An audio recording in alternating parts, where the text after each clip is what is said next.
A CN train collided with a commuter train yesterday night in Montreal, injuring 7. The death of local news and a lack of information from police has fueled the rumor mill in Smiths Falls, Ontario, after 3 men have gone missing or were murdered in the past year. Danielle Smith's scheme to buy medicine from Turkey has been a bust, and the worst man in Holland just had a surprise election win. Good morning. It's Thursday, November 23rd. I'm Nora, and here are your headlines.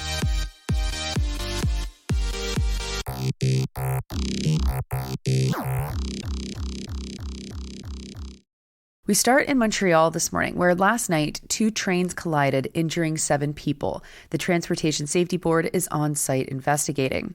The injuries are all minor. The passenger train, Montreal's commuter train EXO, was sitting on the tracks at the Saint-Léonard Montreal North station on the Mascouche line. A CN train drove into the commuter train.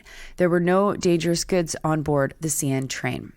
The piece from Global News' Annabelle Olivier ends with a few more quotes from officials, but doesn't say anything about who owns the tracks, a key problem for much of passenger rail in Canada.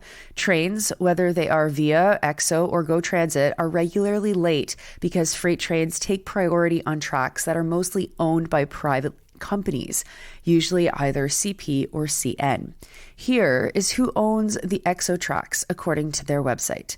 CN owns the part of the track where the collision happened. They also own Line 3, Mont-Saint-Hilaire.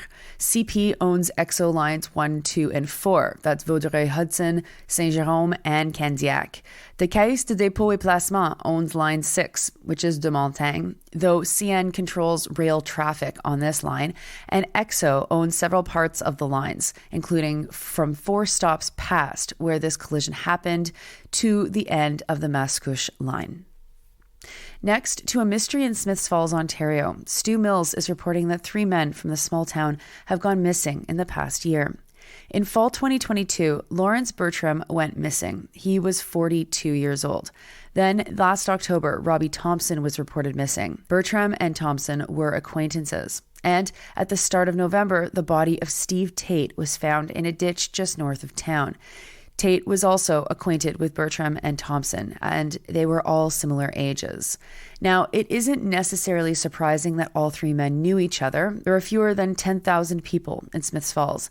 But what does seem strange is that the OPP has not linked the cases, and so rumors have taken over the town. Mills talks with Kelly Denham, the administrator of a Smiths Falls Facebook group that has about 8,000 people, who blames the rumor mill on the lack of local news. It's so fascinating to me how local Facebook groups have often taken the place of local news. And rather than having journalists tell people what's going on, people just report what they know or what they've seen, which is, of course, fraught because there's lots of things that people see that they don't actually know what's going on. Hence, the growth of the rumor mill. The Smiths Falls Record closed earlier this year. Denham also blames Meta's ban on Canadian news. Though without any local news, I wonder how much non-local news has been covering these men's disappearances and murders at all. One of the rumors is related to the first missing man, Bertram, who people have discussed saying they know that he's dead and they know how he died.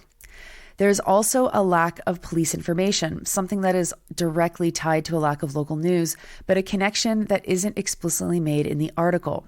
People feel scared and confused, especially because there's been very little news shared with the community. When Tate's body was found, police told residents that there was no threat to public safety, but nothing more. Then, a few weeks later, Tate's house was raided and police say they found various drugs, firearms, and an axe, and several people were charged. Next, remember when Danielle Smith promised to deliver kids' pain medication from Turkey? Recall that the deal cost $75 million. Well, it turns out that fewer than 5,000 bottles actually made it to Alberta's pharmacies. 1.5 million bottles were purchased and delivered to the province. of the 5 million bottles that were promised. So what happened to all the bottles that were purchased but not distributed to pharmacies? Well, just 9,000 units were sent to hospitals before the Alberta Health Service ordered that they stop using the medicines. They were weaker in strength than what is usually used. The medicines couldn't be placed on store shelves either. The different dosing amounts and lower medicinal components required a pharmacist to explain to customers what they were getting. This news was broken by the Globe and Mail's Alana Smith, who reports that journalists have been trying for a long time to get the AHS to come clean with these numbers. Here is Alana Smith's reporting. And of course, she's talking about Danielle Smith. Quote, Ms. Smith has defended the deal repeatedly, even after the Globe reported that it's unlikely that Alberta will ever receive the outstanding 3.5 million units of medication ordered, despite already paying tens of millions of dollars. Health Canada said it will not approve further shipments unless there's another critical shortage of fever-reducing drugs for children, which industry experts have said is not expected, unquote. Despite this news, Smith still defends this decision, saying it was a good deal considering the circumstances. She's also said that they would try and sell the unused medication to other provinces. Other provinces have not yet bidden at such a great deal. By the time 1.25 million bottles of acetaminophen and ibuprofen made it to Alberta, this shortage was already being corrected. Medicines were slowly returning to shelves, and illnesses were subsiding. The NDP's health critic, David Shepherd, issued a statement that said this, quote, the UCP is incompetent. That's the bottom line. A party that can't place an order for children's Tylenol without losing $80 million and getting no Tylenol cannot be trusted to reorganize our healthcare, protect our pensions, or really do anything at all, unquote. Good point, David. I guess at least you already have an NHL team in Edmonton, and Smith isn't likely to buy the LA Kings to come play there for a game. Finally, news of another proto-fascist with terrible hair getting elected. This time, it's someone who's been working to build his popularity in politics for a very long time. Geert Wilders, probably the grandfather of racist hacks, is on track to win, quote, a massive parliamentary election victory, unquote, reports the Associated Press. AP says it's, quote, one of the biggest upsets in Dutch politics since World War II, unquote. Wilders won't win outright. He will have the chance to be prime minister if he can form a coalition. He will be, as the AP says, Holland's first, quote, hard right prime minister, unquote. Man, when the AP calls you hard right, you know that you're Nazi adjacent. To be in this position, Wilders only needed to win 35 seats, and that's what he did. He won 17 seats in the last election, and so he more than doubled his seat count. There are 150 seats in the country's lower parliament. After Wilders' party, the group that won the most seats was the alliance of the Labour Party and the Green Left, a centre-left group, and they are forecasted to win 26 seats. They've already said that they will not cooperate with Wilders. He might be able to get a new party called the New Social Contract Party to join a coalition.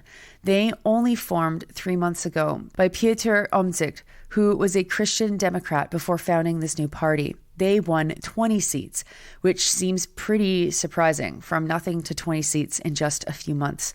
But there are other right-wing parties that might be open to working with Wilders too. Now, Wilders is a raging racist. He wants to stop accepting migrants and wants to, quote-unquote, de-Islamify Holland. He also wants to hold a referendum to leave the European Union. AP notes that he has been, quote-unquote, milder about Islam during this election than in previous years. Wilders said that, quote, the Dutch will be number one again, unquote, a comment that is surprising, surprised the entire world, because I'm not sure that the Dutch have ever been number one ever, except maybe in height, though I kid. I love Holland. Anyway, good luck to them, and this is one of yet another of a victory of the far right, joining countries with far right leadership like Italy and Hungary. Those are your headlines for Thursday, November 23rd. I'm Nora. You're listening to this podcast at sandynora.com, on the Real News Network podcast feed, and anywhere you get your podcasts. I hope you have a wonderful Thursday, and I'll talk to you tomorrow.